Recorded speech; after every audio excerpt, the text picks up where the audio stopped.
Director Jess Tamang, Director Rino Abad, Assistant Director Del Romero. We have our friends and colleagues from the Power and Planning Bureau, and also from the Public Affairs Office. With us also today are our representatives from the Energy family. From NGCP, we have Mr. Beng Abadilla and Mr. Erwil Bugawisan. From Meralco, Mr. Joe Zaldariaga, Sir Primo Alonzo, Sir Jose Reyes, and Sir Larry Fernandez. From NEO, we have Deputy Admin Nikki Tortola, NPC po si Sir Ridulme. From PIPA, Chairman Juan Eugenio Rojas, and Attorney Ann Montalibano. Also acknowledge po the presence of the following media outlets that are already here. We have TV5, ABS-CBN, CNN. We also have from the Office of Senator Win Gatchalian, Power Philippines, TV5, and others po, the Manila Times, Manila Standard, Business Mirror, and others po that are still joining the press con. Good morning po. Okay. Good morning, everyone. Good morning. You said si Director Patrick is also on the line. Thank you. Yeah, Director Patrick Aquino from the Energy Utilization Management Bureau is also here for energy efficiency and the other developments therein. So good morning, everyone. Thank you for joining us. We thank the Energy family and we thank our media friends for attending this virtual media presser. This is conducted in line with the instructions of Secretary Cusi, and also to make sure that everyone in the Energy family will be up and about during these hard times that we have the ECQ, we have the pandemic to respond to, and we also have to prepare for the upcoming elections. So in a nutshell, the energy security as far as the Energy family is concerned is a 24/7 endeavor. And we are here to also address any queries from the media. But we also want to address if ever there are false or fake news that are coming out as regards the energy security. Because we have to make sure that we give the right information, we get the right information as well, and we respond accordingly. So we will respond accordingly if there are cases that are, for example, there are problems with the power plants, with the transmission lines, or with the distribution facilities. And we will also respond if there are news that we have to correct. So first of all, let us share again our outlook for 2022, because we have already shared this in some fora, but we feel the need to explain this further. Please share this on the screen. So here we have to emphasize the following. The Department of Energy stated in a previous fora that there is thinning of reserves. It's not supply. Thinning of reserves for the election day and thereafter. And this graph is the first and initial run of the NGCP. So makita natin the black line above. This is the gross reserve if there are no outages considered. And the gap is in consideration of the planned outages, the gap of the black line versus the green bar. Okay? So why is there, take note also that all the supply plus the reserves is above the yellow line. Therefore, no yellow alert. And if there's no yellow alert, even if there's no yellow alert, there's no power interruption, right? So that's the previous explanation on what the yellow alert and the red alert is. And this is the projection right now. And the task of the Energy family is to make sure that we maintain or improve this scenario.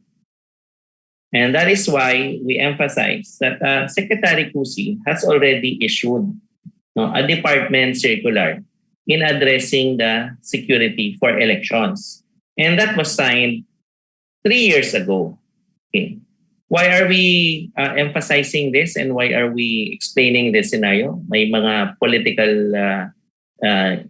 scenarios ba na tinitingnan dito? Wala po.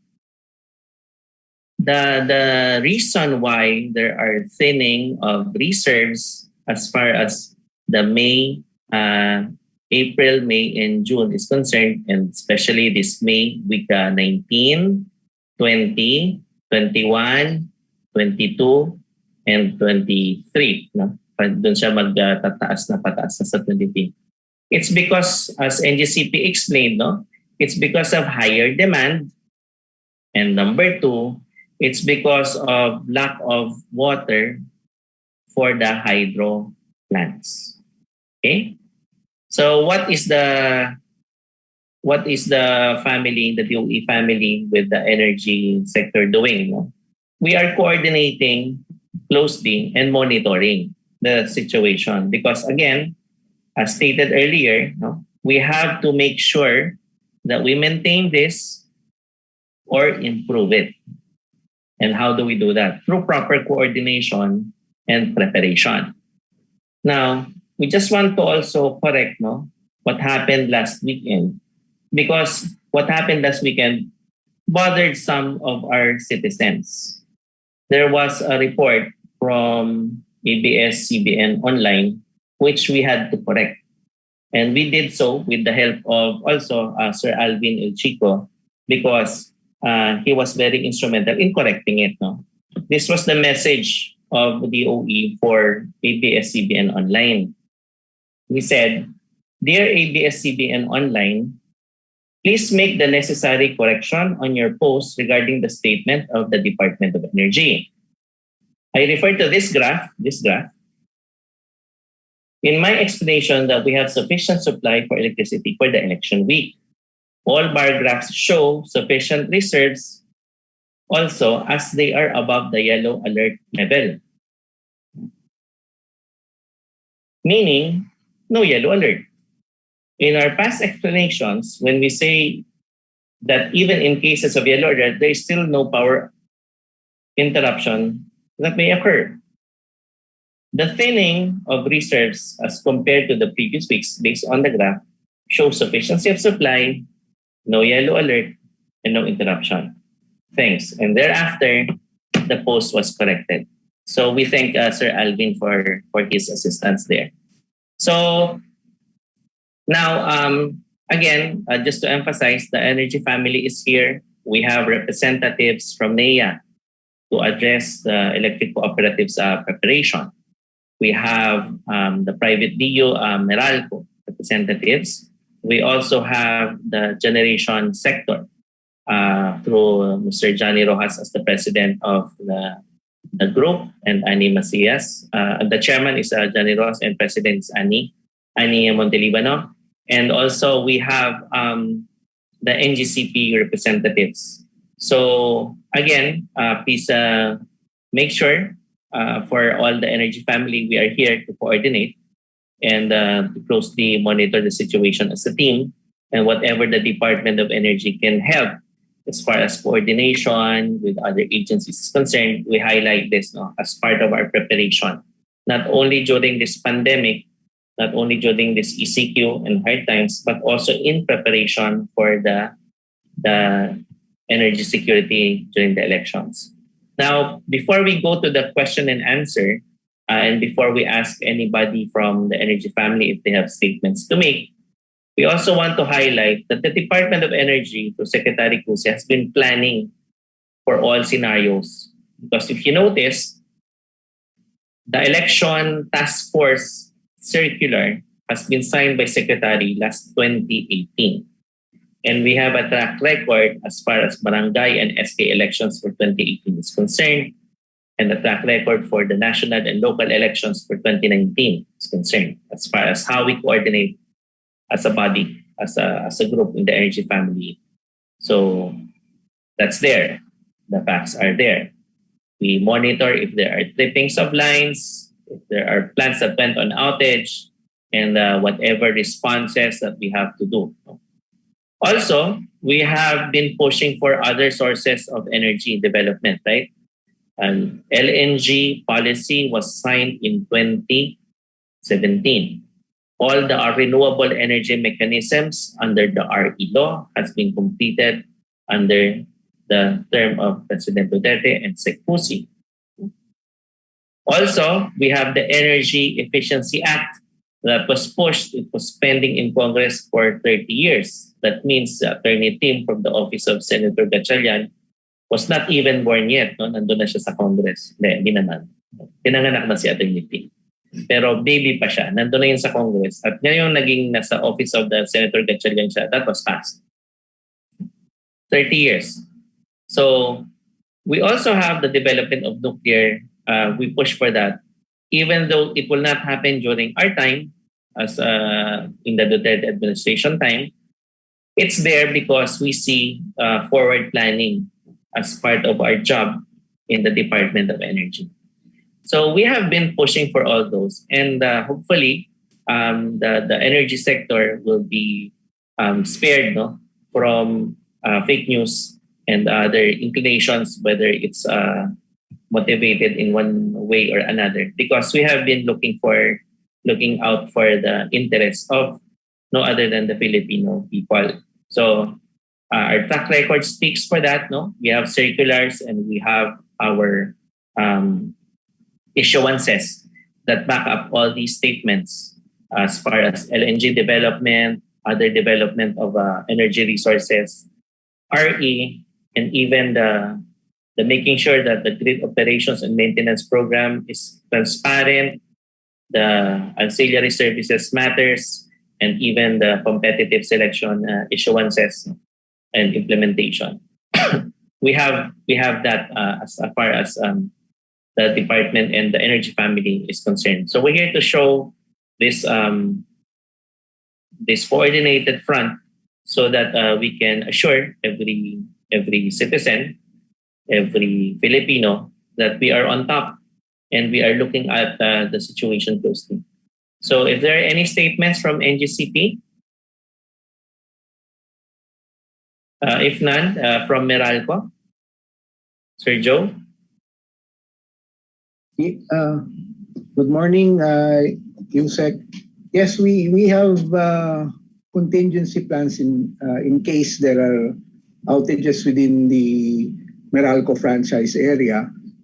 Historically, we have had no major problems during election period. In fact, we have contingency measures in place in case there will be outages, as I've mentioned. Just to cite our historical action during the time of elections. Before actual elections, we make sure that all our facilities are ready to respond to any emergency. We have strategically located crews ready to respond. We have mobile gensets. And we are working closely with the entire energy family to ensure that the Meralco franchise will be brownout free. But in case of isolated interruptions, then we will be ready to respond accordingly, Yusek Wimpi. Thank you. Thank you very much from Meralco. From NEA, Engineer Tortola. Yes, Yusek. In as far as the electric cooperative is concerned, NEA will be continuously assisting the electric cooperatives and at the same time monitoring them just like before. And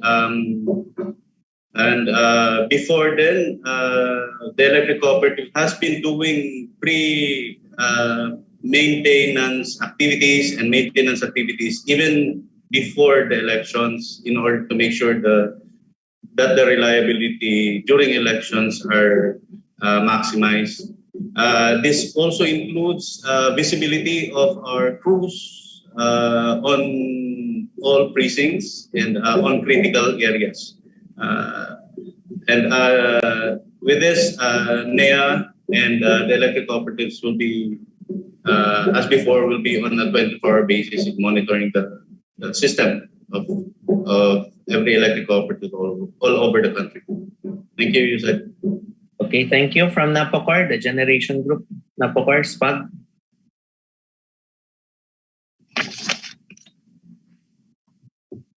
Good morning, everyone.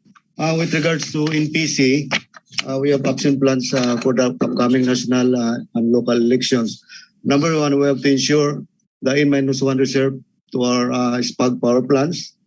Number two, we'll deploy power barges for our power resiliency program. And next is the power augmentation.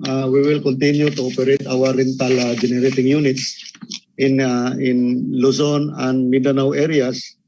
And we had already allocated budget for the manpower, the fuel of oil, and other logistical requirements for the 2022 budget.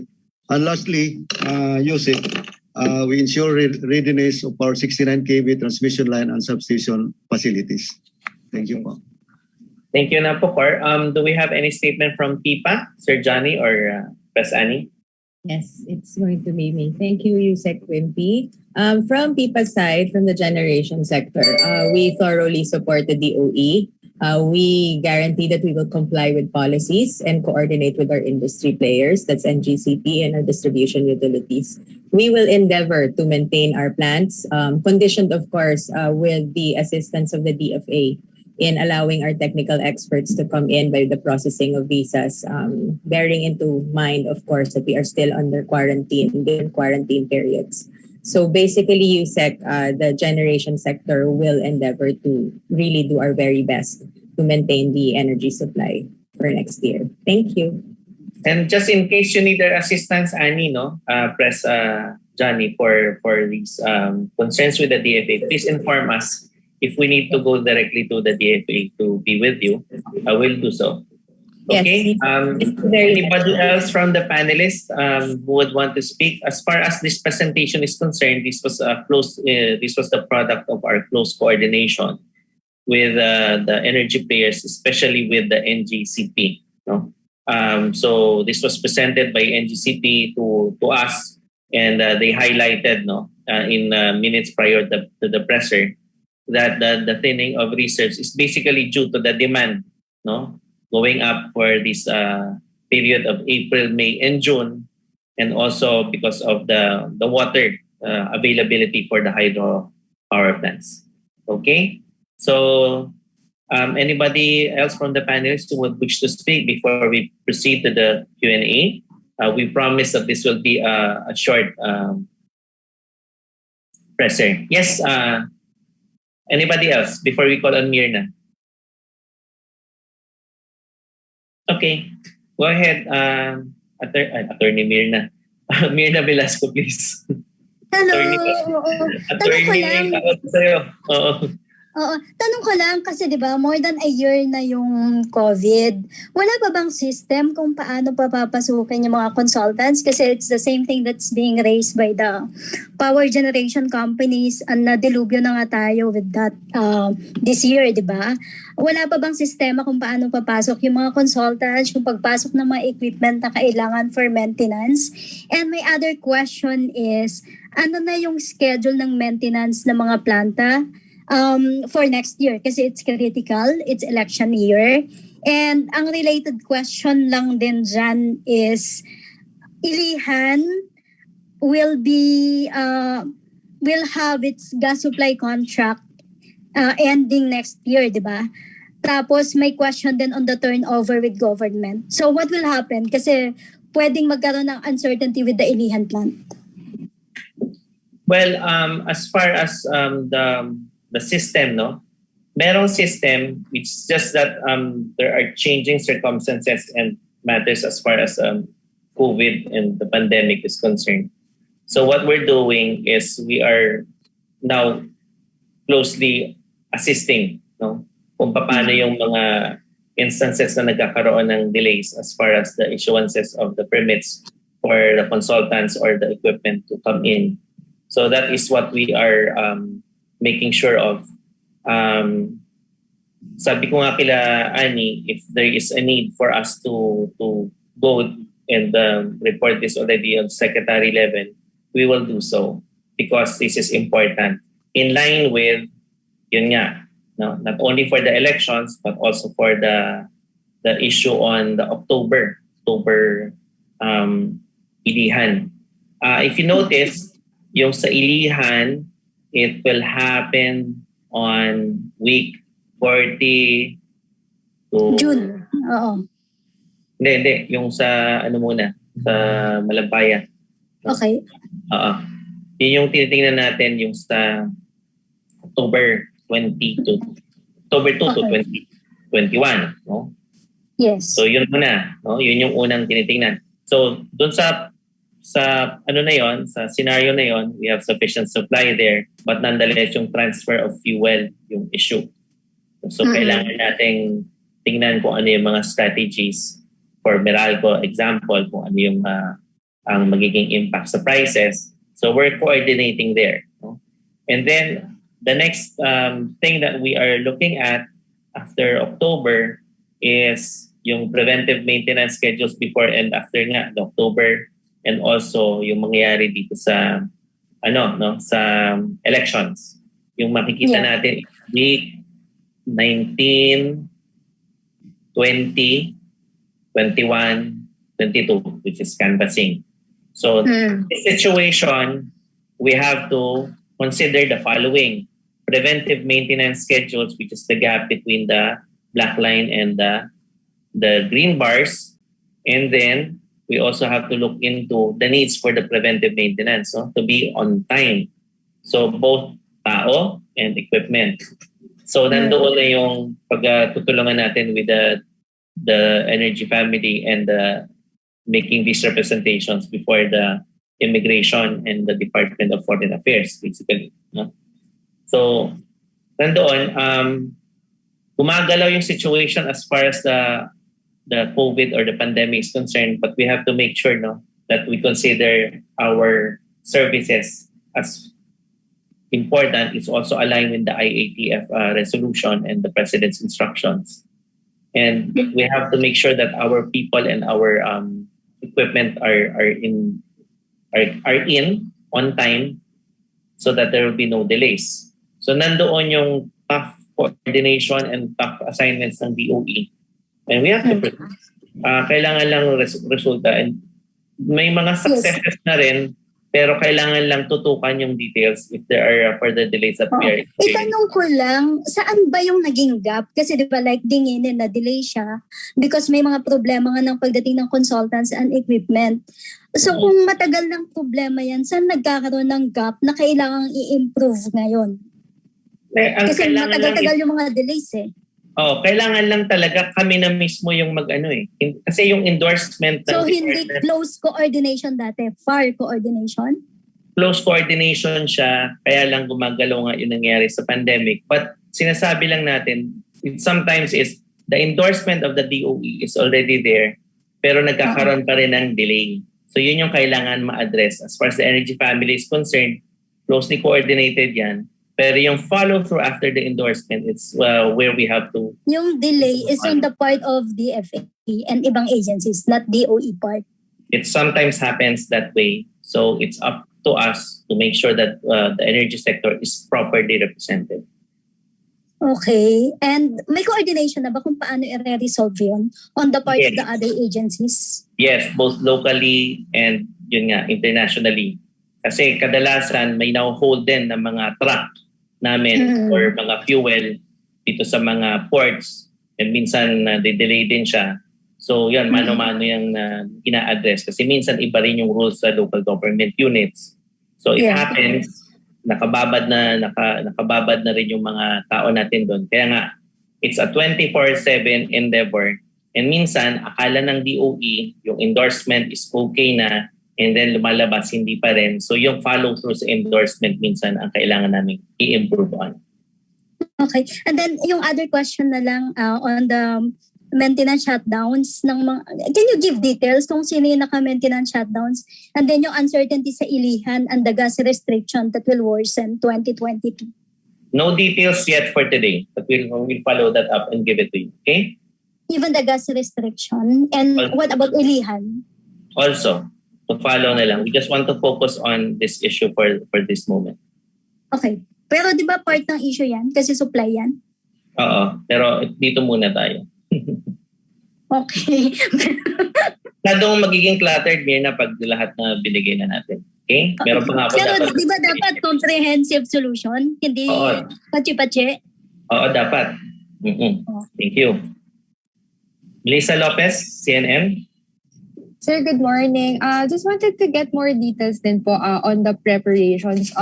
Sir, for the record, how many new or additional capacity of power plants are expected to come online between now and I guess before the May elections, just to ensure po now we have additional reliable supply running up to the election season. Thank you po. Okay. Where the major one is the Dinginin plant, which is on commissioning and testing. And we have a list, a table that we can send to you also. We'll send it to you later. Will that be okay, Lisa? Yes, sir. Sige po. Tapos, sir, just to, I guess, para mas... Power Bureau, please take note yung kailangan ni Lisa. And Yes, also yung na. So, tapos just para lang, sir, mas layman, so far, for the record, sir, hindi tayo umaasa ng yellow or red alerts on the election season. Pero ano po yung risks na nakikita natin that could change that outlook, sir? Yeah. So this is the initial outlook, initial run that we are looking at. Wala namang forecast na talagang siguro yung tawag niyan, yung nangyayari. So minsan we make a projection and minsan there are other factors that affects the numbers. So what we are looking at again is the initial run. This initial run considers what is the gross reserve on the black line, and then on the green portion, ito yung magiging available na reserves versus sa demand. Okay. So ano yung mga pwedeng factors na maka-apekto niyan? Durations, force outages. Yun yung mga pwedeng maka-apekto. So what we have to do is to further create scenarios. And in creating the scenarios, what will be the causes and what should be our response as far as the group is concerned. So kadandyan yung paglalatag natin ng mga tao. Nandiyan din yung, kasi ito issue pa lang ng supply and demand. Nandiyan din yung preparation, as Mirna mentioned, preventive maintenance, coordination with other agencies, yung sa foreign affairs, for sa immigration, sa customs, pagpasok ng mga equipment. So the preventive maintenance will affect this, the scheduling, pag nagkaroon ng force outages, pag nagkaroon ng durations, ibig sabihin hindi pa ganda yung pagtakbo ng planta, mahina yung buga ng energy. So the durations can be seasonal, which we see here, less water or more water for hydro. It happens. So these are many factors that can affect it. So the new plans that we are looking at, nandun pa tayo sa era ng mga ginawa ng previous administration ng mga pumapasok ng mga planta, and some new ones because of the actions na ginagawa natin and the policies na ginagawa natin, the ancillary policy and also the CSP, the competitive selection process. So yun yung mga pwede nating makita. And in our usual or regular meetings na kinakonduct, makikita natin yung scenarios kung ano yung mas malapit. Is it the scenario? Is it the demand na umakyat or bumababa? Na affect yan din ng mga restrictions kung magkakaroon ng additional or lesser restrictions ng IATF. So, gumagalaw din yung demand as far as that is concerned.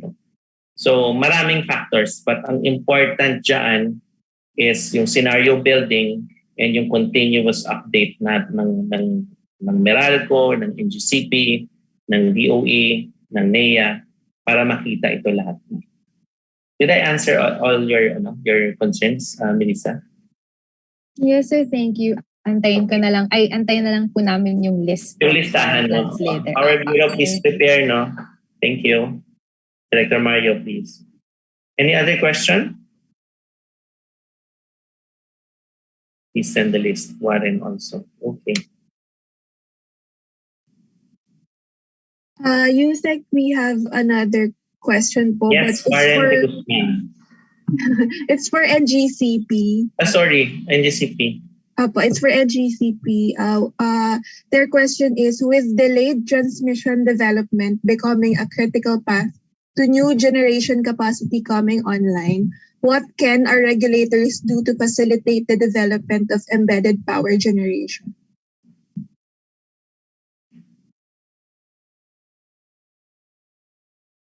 The question came from where? Yeah. Someone from media po. Just nag-personal message lang po dito sa Zoom. Anyway, if NGCP is not yet ready to answer, are you ready to answer now, NGCP? We can go for Warren first. Warren? Hi, good morning, Yusek.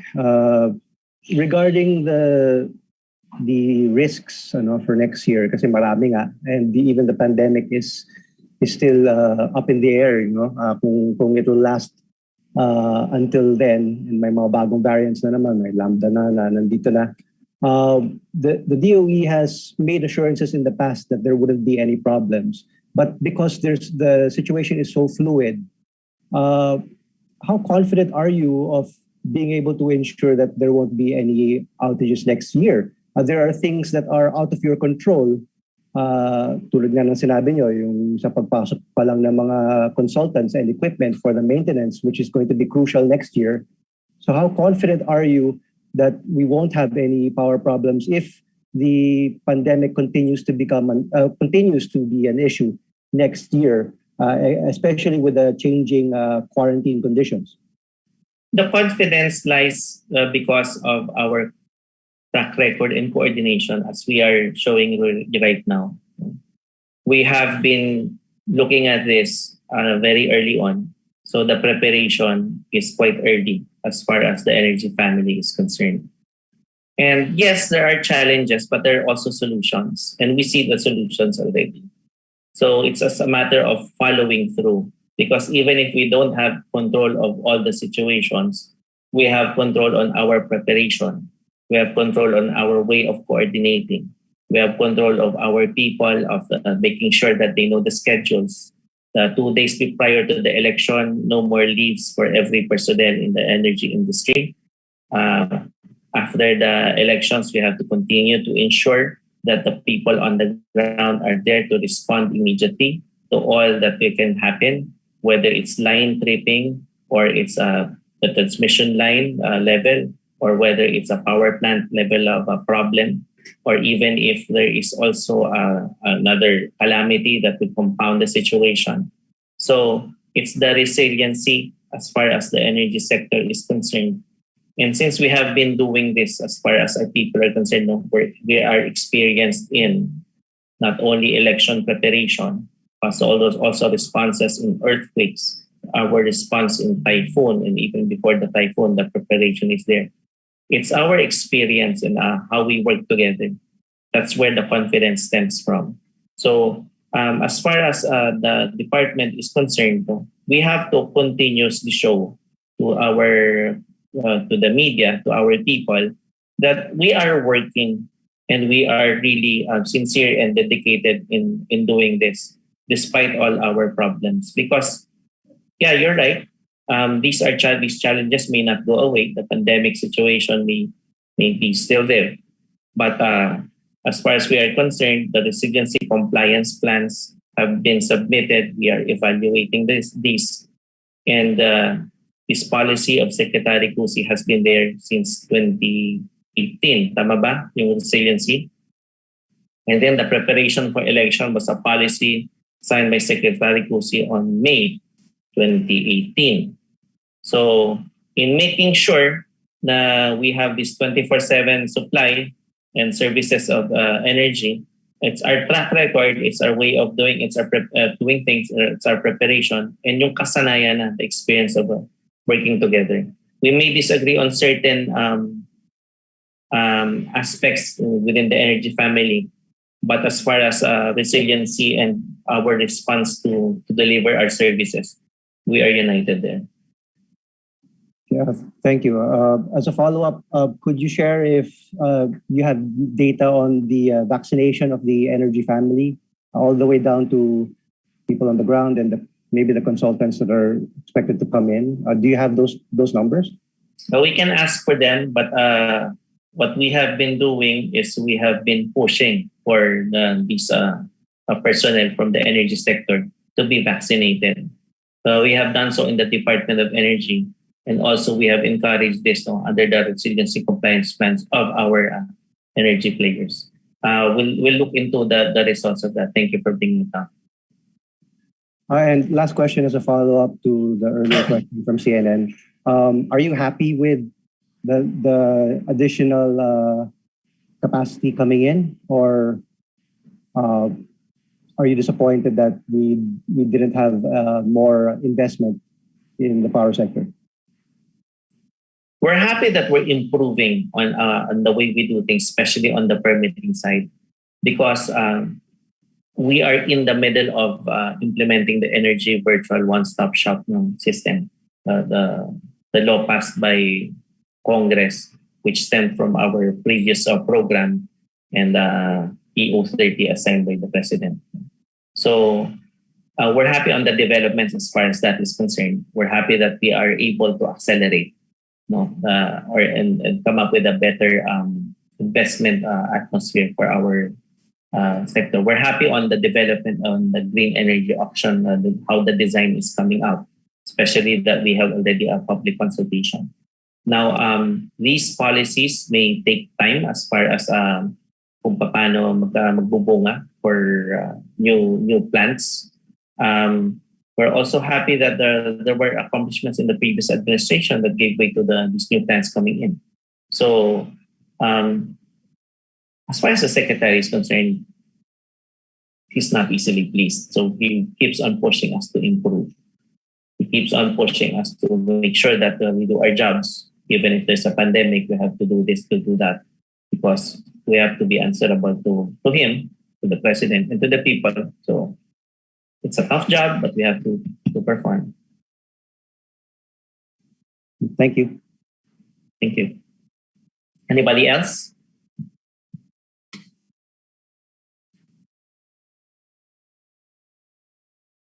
Can you send the list of all the reporters here?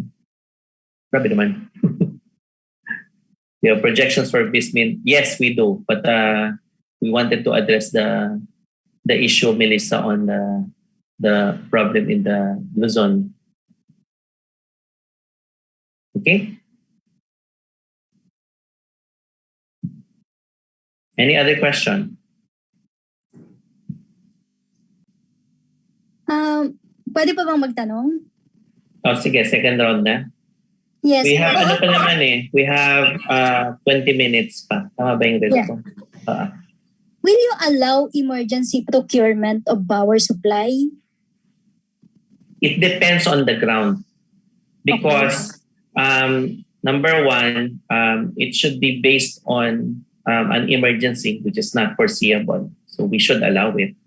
Number two, there are grounds for that, to make sure that it is indeed not foreseeable. And there are other grounds also under Section 2 of the 2018 CSP policy.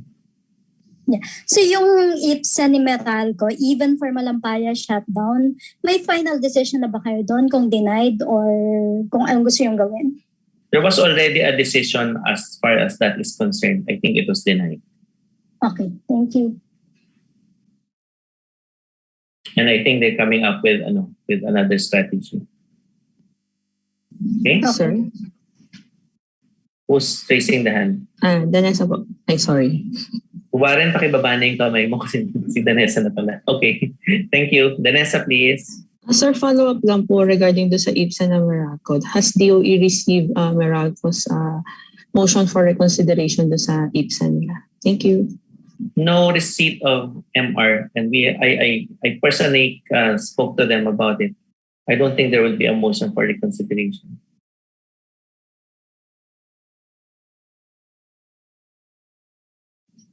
Bakit daw, sir? Kasi tinanong din ako ano yung dapat gawin kung para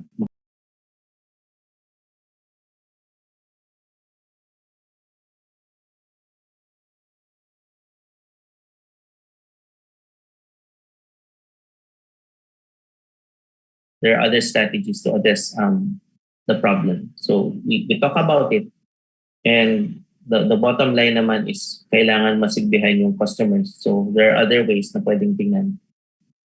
It's a technical thing kasi. Mag-check lang ng box yung DOE. Pasok ba to dito? Check. Pasok dito? Check. Pagpasok sa disqualification, may check. Patay na.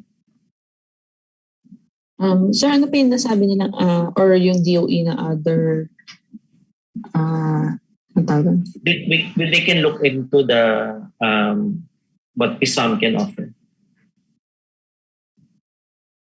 Kasi may pre-approved rate na siya from ERC.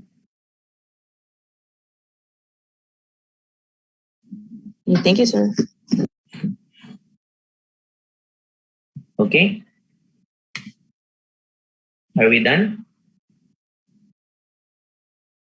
Meron po from Lenny Lectura. Ano daw po yung another strategy? Okay po. Thank you. Pareho. Okay. So with that, we ended earlier. Thank you very much for your participation. Yung mga utang namin with Melissa and Mirna, we'll ask Public Affairs Office to facilitate. Kailan siya dadating? Today dapat. Walang clearance sa DFA naman yan, di ba? Honey. Okay. Wait, last question na lang, sorry. Kasi August dapat online si Dinginin. Online na ba siya? Online testing and commissioning? Yes, commercial. Kung ano yung, check ko na lang talaga kung ano yung official status niya. Tapos okay. pa-send na rin. Okay, thank you. Sure. Tatlo na. Sige. Okay. Mag-usap na lang tayo, Lenny. Thank you very much, guys. Thank you very much for all our panelists. Thank you. Bye-bye. Thank you. Thank you. Thank you. Thank you very much. Thank you, sir. Thank you. Bye-bye. Thank you.